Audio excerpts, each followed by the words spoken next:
자, 우리 중심을 보시는 하나님이라는 제목으로 말씀을 나누는데 이런 얘기로 시작하겠습니다. 얼핏 보면 세상에 많은 사람들이 있고 각각 자기의 뜻을 쫓아 살아가기 때문에 이 세상에는 뜻이라고 하는 관점에서 굉장히 많은 것이 존재하는 것처럼 보입니다.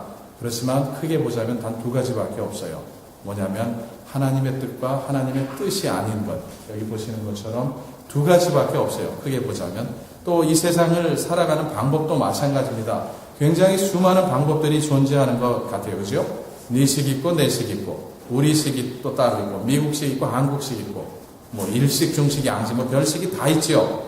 서점에 한번 가보시기를 바랍니다. 거기 셀프-헬프 섹션에 가보면 인생은 이렇게 사는 거고 사업은 이렇게 하는 거고 릴레이션십은 이렇게 빌드해 가는 거고 뭐 수많은 방법에 대해서 말해주는 책들이 있어요.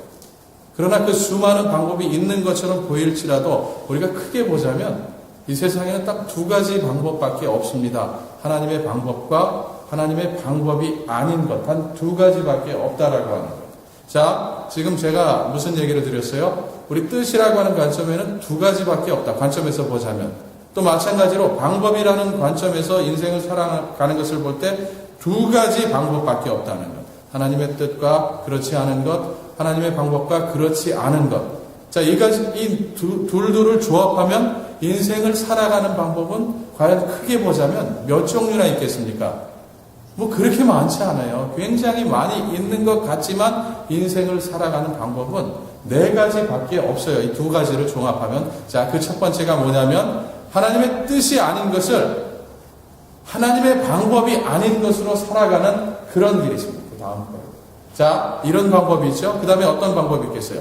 하나님의 뜻이 아닌 것을 하나님의 방법으로 살아보려는 이상한 컨비네이션이지만 이런 게 있더라고요. 그죠? 이런 방법이 있는가 하면 또 세 번째, 하나님의 뜻을 하나님의 방법이 아닌 것으로 살아가려고 하는 이런 또 이상한 컨비네이션이 만들어지기도 합니다. 그러나 궁극적으로 가장 이상적인 그런 것이 있다면 무엇이겠어요? 하나님의 뜻을 하나님의 방법으로 살아가는 이 방법. 이 네 가지가 우리 삶 속에 존재하는데 우리가 살아갈 수 있는, 우리가 택할 수 있는 그런 삶의 방법인데, 방식인데 여러분, 이 중에서 우리 하나님께서 우리들에게, 하나님을 믿는 하나님의 자녀들에게 기대하시는 방식이 있다면 어떤 거겠습니까? 우리 두말할 것도 없죠. 이 네 개 중에 맨 위쪽에 있는 하나님의 뜻을 하나님의 방법으로 이루어가는 삶의 방식. 우리 하나님께서 그것을 원하신다는 거죠. 그런데 우리가 경험적으로 볼 때 믿는 사람들이 대체로 이 네 가지 중에 어떤 선택을 하면서 살고 있는 것 같습니까? 한번 자기 자신을 비춰보시면 좋겠어요. 나는 어떻게 살고 있는가? 하나님을 믿고 있는데 어쩌면 맨 밑에 있는 이 방법을 택하며 살아갈 수도 있고 때때로 늘 그런 것은 아니지만 중간에 두 개, 사실은 밑에 것과 사실은 마찬가지이긴 하지만 그래 좀 나아 보이지요? 때때로 우리는 하나님의 뜻을 하나님의 방법으로 이루어가는 이런 삶을 살기도 합니다. 우리 이거다라고 얘기할 수 없을런지 몰라도 중요한 사실은 우리가 기억해야 하는 중요한 사실이 있다면 우리가 소홀할 수 없다는 것. 이 네 가지 중에 내가 어떤 방법을 택할 것인가라고 하는 것. 우리 이런 생각이 가끔 있어요. 그냥 인생 이렇게 사는 거지. 이렇게 살아가는 거지. 하면서 그렇게 살아갈 때가 많이 있는데 어떤 때는 우리 깜짝 놀라죠. 아, 이건 내가 뿌린 것이구나. 내가 이렇게 했기 때문에 이 일이 지금 여기서 벌어지는구나 라고. 중요한 사실이 뭐냐면 우리가 어떤 방식으로 살아가건 간에 별다른 차이를 만드는 것처럼 보이지 않을 수가 있어요. 지금 당장은. 그러나 살다 보면 결국 이렇게 달라지는구나 라고 하는 것. 다르다는 것. 그러니까 어떤 방식을 취하느냐에 따라서 내가 실제 나중에 삶 속에서 경험하게 되는 내용이 달라지게 된다는 거죠. 우리 좀 멀리 높게 이렇게 바라보면서 살아갈 필요가 있다라고 하는 거예요. 자, 지금 중심을 보시는 하나님이라는 이런 제목으로 말씀을 나누고 있는데 이유가 뭐겠어요? 우리가 이 네 가지 중에 주로 아래쪽에 속해 있는 이 회색으로 제가 뿌옇게 만들어 놓은 이런 방식대로 살아가고 있는 것이 우리의 현실이라면 우리 지금 하나님의 말씀을 통해서 성령의 인도하심 속에서 점점 위쪽으로 가서 하나님의 뜻을 하나님의 방법으로 이루어가는 이런 쪽으로 가야 하기 때문에 제가 이렇게 말씀드리는 건 이거 굉장히 중요한데 우리가 이걸 어떻게 보면 신학적 용어로 성화라고 이렇게 말할 수 있는데 이 성화라는 것은 어떤 이벤트가 아닙니다. 과정이에요. lifelong process. 인생 전체를 통해서 점점 이루어가야 하는 과정. 그러니까 제가 지금 이렇게 말씀드릴 때 지금 생각 한번 고쳐 먹으시면 맨 위 것을 살게 됩니다. 맨 위의 방식으로 살게 됩니다. 이 얘기가 아니에요. 굉장히 힘든 일이에요. 그리고 굉장히 시간이 오래 걸리는 일인데 하나님이 우리를 그쪽으로 이끌어 가시기 때문에 끌려가느냐 내가 자발적으로 걸어가느냐 이 차이이기 때문에 지금 당장 결심 한번 잘하면 평생을 이렇게 사실 수 있습니다. 저 이런 약속 못 드려요. 왜 그러냐면 세상이 그렇게 만만하지 않기 때문에 우리 육신이라고 하는 게 있잖아요. 옛사람. 그리고 우리를 속이는 세상의 풍조가 있고 우리를 끌어내리는 끊임없이 넘어뜨리려고 하는 원수 마귀가 있기 때문에 이거 쉬운 일 아니에요. 쉽다고 말씀드리는 것이 아니라 우리 하나님이 살아계신 하나님이시고 우리 하나님이 우리를 향해서 선한 뜻을 갖고 계시고 우리 하나님이 우리 안에서 역사하시는데 점점 더 위쪽으로 위의 방식으로 살아갈 수 있도록 우리를 이끄시는 하나님이시기 때문에 우리가 그 하나님의 뜻을 알고 나도 그리 살겠습니다. 우리 자신을 조금씩 하나님께 내어드릴 수 있다면 결국에는 뭐 완전 성화가 가능하다라고 말씀드리는 것이 아니라 결국에는 하나님의 뜻을 알 뿐만 아니라 그 하나님의 뜻을 하나님의 방법대로 풀어가는 그런 방식으로 인생을 살게 된다라고 하는 이런 뜻이에요. 우리 성경을 보니까 다윗을 뭐라고 표현하고 있습니까? 하나님의 마음에 합한 자라고 이렇게 얘기를 하는데 그 이유 중에 하나가 뭐겠어요? 다윗은 어떻게 살았다고요? 지난주 2주 전에 첫 번째 얘기 다윗은 어떻게 살았어요? 까먹으셨죠? 이래서 저는 계속 설교할 수 있습니다. 똑같은 걸 나중에 해도 언젠가 하긴 했는지 잘 모르십니다. 뭐 그냥 하는 얘기고요. 2주 전에 어떤 얘기를 했냐면 다윗은 세상을 살아가면서 자기 자신을 바라보지 않았고 환경을 바라보지 않았고 하나님께 초점을 맞추며 살았다고 이것을 하나님이 기뻐하셨다고 그렇게 얘기를 했어요. 근데 오늘 하려고 하는 얘기는 뭐겠어요? 하나님이 기뻐하시는 마음, 중심을 보시는 하나님이 우리 마음속에 이런 생각이 있었으면 좋겠다라고 하는 그게 무엇인가 하면 하나님의 뜻을 알 뿐만 아니라 그 뜻을 하나님의 방법으로 이루어가는 이런 삶의 방식을 취하는 것. 다윗이 그렇게 살았다고 합니다. 마찬가지예요. 다윗이 이런 점에 있어서 완벽했다라고 하는 이런 얘기를 드리는 것이 아니라 때때로 그는 이 밑바닥까지 내려갔습니다. 하나님의 마음에 합한 자라고 결국에 칭찬을 받긴 했지만 삶의 어떤 과정을 보면 자기 생각을 자기 뜻을 자기 방법으로 이루려 했던 그런 순간도 있어요. 그런 순간이 있었음에도 불구하고 하나님이 그것이 잘못됐다라고 말씀하실 때 그는 기꺼이 내가 잘못했습니다. 올라가겠습니다. 그래서 하나님의 뜻을 붙잡고 하나님의 방법으로 이루는 그런 삶을 살겠습니다. 라고 하는 이런 삶으로 회복됐다는 거죠. 밑에 너무 오랫동안 머물지 않고. 그래서 성경은 그를 하나님의 마음에 합한 자라고 이렇게 얘기하고 있는 거죠. 자, 오늘 본문을 제가 읽어드렸는데 무슨 얘기냐면은 다윗이 이제 이스라엘의 두 번째 왕으로 기름 부음을 받았잖아요. 사무엘을 통해서. 근데 왕좌, 이 발음이 왕좌, 그죠? 트론, 왕의 자리에 오르기까지 그가 어떤 선택을 했는가 하는 것을 아주 잘 말해주는 그 사건에 대해서 적고 있는데 시간 관계상 제가 배경을 간략히 설명을 드릴게요. 본문 앞쪽에 나오는 사건들이 뭐냐면 이스라엘의 첫 번째 왕, 이 사울이 다윗이 골리앗을 무너뜨린 이후에 어떤 마음을 갖습니까? 자기를 위해서 일했잖아요. 왕이고 신하고. 그래서 이겼으면 얘를 좀 높여줘야 되는데 시기하죠. 질투하고. 그래서 죽이려고 지금 광기를 부리면서 창을 3번이나 던지는 다윗을 향해서 이런 사건이 벌어지고 그 다음에 어떤 얘기가 나오냐면은 그를 죽게 만들려고 블레셋과 가서 싸워라. 이기면 내 딸을 주겠다. 이렇게 속이는 그런 일도 벌이고 심지어 자기 부하들에게 아주 노골적으로 다윗을 죽이라고 이렇게 명령을 내리기도 합니다. 그죠? 다윗이 뭐 잘못한 게 있습니까? 그냥 하나님을 경외하는 마음에서 하나님의 이름을 위해서 싸워서 이긴 것뿐인데, 단지 그 이유 하나 때문에 다윗이 무지무지하게 억울한 삶을 살아가죠. 여러분, 우리 같으면 어떻게 하시겠어요? 내가 잘못한 것도 없는데 나는 그냥 위에서 싸웠고 이겼고, 그래서 사람의 인정을 조금 받는 것뿐인데 이렇게 억울한 일을 당하고 있다면, 저와 여러분 같으면 이런 상황에서 어떻게 하시겠습니까? 아마 이거 당하고 있기에는 너무 억울한 것 아닌가라는 이런 생각이 들지 않겠어요? 이거 왕이 되는 것은 둘째 치고라도 내가 우선 살아남아야겠다는 이런 생각을 갖게 될 것 같지 않습니까? 자, 오늘 본문 1절부터 4절을 보니까 어떤 내용을 적고 있냐면, 다윗에게 어떤 기회가 주어집니다.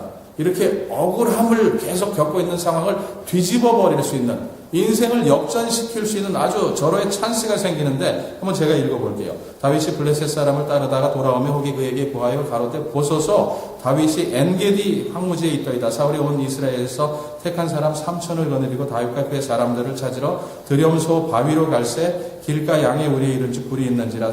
사울이 그 발을 가리우러 들어가니라. 다윗과 그의 사람들이 그 굴 깊은 곳에 있더니 다윗의 사람들이 가로되 보소서 여호와께서 당신에게 이르시기를 내가 원수를 내 손에 붙이리니 내 소견에 선한 대로 그에게 행하라 하시더니 이것이 그날이니이다. 찬스가 주어졌습니다. 절호의 찬스. 이 얘기죠. 자, 이 상황에서 다윗이 선택할 수 있는 옵션 중에 가장 최선이 있다면 뭐라고 얘기하시겠습니까? 제 생각에는 이 기회에 사울을 없애버리면 참 좋겠다는 생각이 들 것 같아요. 만약에 제가 다윗의 입장이라면. 그러면 일석이조죠. 이 지긋지긋하게 쫓겨다니는 환경에서 나는 벗어날 거고, 이미 하나님은 나를 왕이 되도록 기름 부으셨기 때문에 당연히 나는 왕이 될 것이다 라고 하는 이런 생각 속에서 아마 그쪽으로 갔을 거예요. 사울도 없애고 왕도 되고 하는 이런 선택. 그리고 그렇게 했을 때 이 세상의 그 어느 누구라도 나를 향해서, 그러니까 제가 그 시츄에이션에 들어갔다고 치면 다윗을 향해서 너 잘못했다라고 이렇게 얘기하지 않을 상황인 것 같아요. 엊그제 신문을 보니까 한국에서 어떤 남자의 하나가 자기 어머니를 죽였어요. 그리고는 8개월 동안 그 시신을 자기 집에 두고, 그리고는 멀쩡한 척하면서 밖을 들락거리다가 결국엔 이게 문제가 된 건데, 처음에는 뭐 이런 끔찍한 짓도 세상이 저지르는구나 라고 생각을 하면서 신문 기사를 쭉 읽어보니까 이 애가 참 불쌍하다는 거예요. 그 잘했다라고 말할 수는 없지만 참 그런 상황에서는 그럴 수밖에 없었겠다라고 하는 거예요. 그 죽은 어머니도 참 불쌍하고, 또 그 일을 저지를 수밖에 없었던 그 젊은 아이도 불쌍하고 합니다. 자, 지금 다윗 만약에 그랬다면 잘했다라고 말할 수는 없지만 너무도 억울한 일을 오랜 세월 동안 당하고 있었기 때문에 누구라도 그럴 수도 있겠지라고 공감할 수 있는 이런 시츄에이션이 있다는 거죠. 자, 다윗의 입장이라면 어떻게 하시겠습니까? 좀 전에 말한 식으로 하면 지금 이런 어려움에서 벗어날 수도 있는데 어떻게 하시겠어요? 자, 우리 성경을 그 다음 부분을 보면 다윗이 어떤 선택을 했는지 분명히 알 수 있게 됐는데, 자, 이게 다윗의 선택이에요.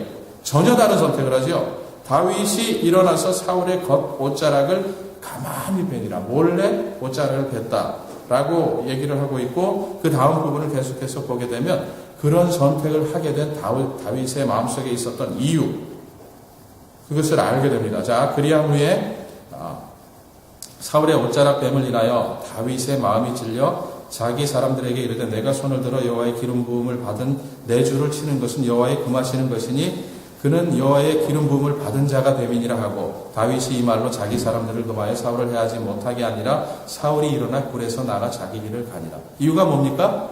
여호와의 기름 부음을 받은 내 주를 치는 것은 여호와의 금하시는 것이니 하나님께서 원하시는 일이 아니라고, 이게 이유입니다. 그죠? 그래서 겨우 뭐 했어요? 절호의 찬스를 날려버리고 사울의 옷자락을 살짝 베는, 또 그렇게 해놓고도 가슴이 아파서 마음의 찔림을 받는 이런 다윗. 자, 어떤 분들이 여기 적힌 이 사건을 보면서 어떤 이상한 결론을 내냐면, 봐라, 기름 부은 사울을 다윗도 어쩌지 못하지 않았느냐. 그러니까 목회자들한테 함부로 하면 안 된다. 뭐 이런 결론을 내시는 분들이 있더라고요. 좋습니다. 저는 목회자니까 그런 결론 내시고 여러분들이 그런 얘기 들으시면 저 대접받고 좋잖아요. 근데 그 뜻이 아니에요. 그 뜻이 아니라고요. 여기서 목회자 어쩌고 하는 얘기를 찾아낼 것이 아니고 하나님이 말씀하시는 바가 무엇인지를 봐야 되는데 그건 뭐예요? 자, 말이 나온 김에 우리 목회자만 존중받아야 하는 것이 아니죠. 그죠? 그리스도 안에서 다 지체됐기 때문에 서로 존중하는 것. 하나님의 영이 우리 모두 안에 있도록 하셨기 때문에 우리 서로 함부로 대할 수 없잖아요. 그죠? 서로 존중해야 되고 사랑해야 되고 우리 최 집사님 대표기도 하신 것처럼 성령의 띠로 사랑의 띠로 하나 되는 이런 열심이 있어야 되는 거죠. 자, 이 말씀 통해서 지금 다윗이 이 사건을 통해서 하는 얘기가 뭐냐면 그냥 기름 부음을 받은 사람이니까 내가 존중해야 된다는 것이 아니라 하나님께서 지금 일하고 계시기 때문에 하나님께서 하시는 그 모든 일이 소중한 일이기 때문에 함부로 할 수 없는 일이기 때문에 내가 존중해야 한다라고 이렇게 말하는 거예요. 자, 시츄에이션을 놓고 보세요. 사울만 기름 부음을 받았습니까? 아니잖아요. 그죠? 다윗도 기름 부음을 받았어요. 무엇을 하기 위해서? 사울도 왕으로서 하나님 맡기신 일을 하기 위해서. 다윗도 마찬가지로 그 뒤를 이어서 이스라엘의 두 번째 왕으로 다스리도록 하시기 위해서 하나님이 기름 부음을 부으셨는데 문제가 생겼죠. 어떤 문제입니까? 사울이 여전히 왕이에요. 그죠? 다윗은 그 뒤를 이어서 왕으로 기름 부음을 받았어요. 이런 문제가 생겼을 때 여러분 같으면 어떤 선택을 하시겠습니까? 다윗의 논리는 이거예요. 다윗의 생각은 하나님께서 사울을 기름 부으셔서 왕으로 삼으셨는데 그리고 나도 그렇게 삼으셨는데 아직 사울이 왕으로 있다면 무슨 뜻이겠나? 하나님이 아직 사울에 대해서 비즈니스가 안 끝나셨구나. He's still working on him. 계속 그에게서 일을 하고 계시니까 내가 할 수 있는 선택은 뭐예요? 우리 같으면 나도 권리가 있네. 뭐 증서 들고 찾아가서 너 비켜라. 이렇게 싸우겠지만 다윗은 어떻게 이해를 했냐면 아직 하나님이 그 일을 하고 계시기 때문에 나는 유일하게 선택할 수 있는 길이 바로 기다리는 것이다. 하나님이 일하고 계시기 때문에 내가 하나님의 뜻을 이루기 위해서 이 순간에 취할 수 있는 유일한 방법이 있다면 서두르는 것이 아니라 내 식으로 하는 것이 아니라 하나님께서 사울에 대해서 모든 비즈니스를 마치시도록 나는 기다리는 것이다 라고 하는 생각을 했고 그래서 기다렸을 뿐만 아니라 하나님이 지금 하고 계신 사울을 통해서 하고 계신 그 일 그것이 비록 세상 사람들의 눈에는 마음에 안 드는 일일지라도 어떻게 하겠다고요? 존중하겠다고. 왜? 하나님이 하시는 일이기 때문에. 바로 이 얘기예요. 하나님을 향한 마음 때문에. 하나님을 향한 마음 때문에 자기를 향해서 창을 날리고 자기를 속이고 자기를 죽이려고 하는 사울조차도 존중하겠다는 거예요. 하나님께서 다윗으로 하여금 왕이 되도록 뜻을 세우셨지만 내 식으로 세상식으로 하지 않고 나는 하나님의 방식으로 하겠다는 것. 그런데 이 상황에서 그 하나님의 방식은 뭐예요? 기다리는 거예요. 기다리는 거. 하나님이 그걸 원하시는 것을 알기 때문에 다윗은 서두르지 않고 억울한 일을 당하지만 자기 식으로 되갚지 않고 기다렸다라고 하는 거예요. 이건 너무너무 중요한 얘기죠. 자, 한번 생각해 보세요. 다울, 이 합쳐졌네, 이름이요. 다윗이 만일 이 상황에서 세상식으로 사울을 없애버렸다면 어떤 일이 벌어졌을까요? 어떤 일이 벌어졌을 것 같아요? 하나님의 뜻을 분명히 아는데 나를 이스라엘의 왕으로 세우셨다. 이 뜻을 아는데 하나님의 방법이 아니고 자기 방법대로 없애버렸다는 세상 방법대로 사울을 없애버렸다는 무슨 일이 벌어졌을 것 같습니까? 몰라요, 저는. 왜냐하면 성경이 안 적고 있기 때문에 안 벌어진 일이에요. 그렇기 때문에 모르는데 제가 분명히 말할 수 있는 사실이 있어요. 그가 그런 선택을 했다면 그는 그 선택에 대한 대가를 언제라도 반드시 치러야만 했었을 것이다 라고 하는 사실. 여러분 무슨 얘기인지 아세요? 그냥 넘어가는 일이 사실 없는 거지요. 사울이 하나님으로부터 버림받은 이유가 뭐겠어요? 사울이 하나님이 나로 하여금 이스라엘의 왕이 되도록 하셨다라고 하는 이 뜻을 몰랐습니까? 알았죠. 근데 사울에게 있어서 문제가 뭐예요? 그 뜻을 이루어가는 방법이 누구의 방식이었다는 거예요? 하나님식이 아니라 자기식이었다는 거예요. 하나님의 뜻을 몰라서 문제가 됐던 것이 아니라 하나님의 뜻을 알았는데 그 뜻을 이루어가는 방식이 세상식이었기 때문에 하나님은 결국 내가 너를 버렸노라라고 말씀하실 수밖에 없었다는 것. 자, 다윗에게 이런 종류의 일이 나중에 벌어진 것을 보게 돼요. 사람의 방식으로 사람의 뜻을 사람의 방식으로 했을 뿐만 아니라 하나님의 뜻을 사람의 방식으로 하려고 하는 이런 예들이 어렵지 않게 성경 몇 페이지만 더 들춰보면 다윗도 결국 세상의 수많은 사람들과 하나도 다를 바가 없는 종류구나 라고 하는 것을 알게 되지만 자, 이 부분은 다음 주에 또 할 얘기라서 잠깐 미루고요. 성경 속에서 한번 찾아보셨으면 좋겠어요. 하나님의 뜻을 너무도 분명히 알았는데 그것을 하나님의 방법이 아니라 사람의 방법으로, 세상의 방법으로 하려고 하다가 혼난 사람들. 또 성경에 예가 많이 있어요. 굉장히 많이 있습니다. 또 우리 삶 속에서 찾아보자면 너무 많아서 얘기를 못하죠. 우리 삶 속에서 벌어지는 일들. 자, 우리 성경을 쭉 읽어오다 보면 많이 있지만 창세기 16장을 보면 아브라함과 사레, 이름 바뀌기 전에 아브라함과 사라에 관한 그런 말씀이 나오는데 하나님이 무슨 약속을 주셨어요? 자, 하나님이 아브라함을, 갈대아 우리에 살던 아브라함을 부르셔서 자, 내가 인도하는 대로 따라오기만 하면 내가 너를 축복이 되도록 하겠다. 복의 근원이 되게 하겠다라고 하시면서 자녀에 대해서, 땅에 대해서, 아브라함의 이름에 대해서 약속을 하셨어요. 그 중에 하나가 자손에 관한 이런 약속이잖아요. 그죠? 자, 근데 이분들의 문제가, 여기 적힌 이분들의 문제가 뭐죠? 아브라함의 아내 사레는 생산치 못하였고, 자녀에 대한 약속을 하나님이 주셨어요. 야, 후손을 줄 것이다. 그를 통해서 내가 온 세상 사람들이 축복받도록 하겠다. 하나님의 뜻이, 하나님의 계획이 이거였어요. 그죠? 자, 그리고 이 뜻에 대해서 아브라함과 사레는 너무도 분명히 알았습니다. 하나님의 뜻이 무엇인지.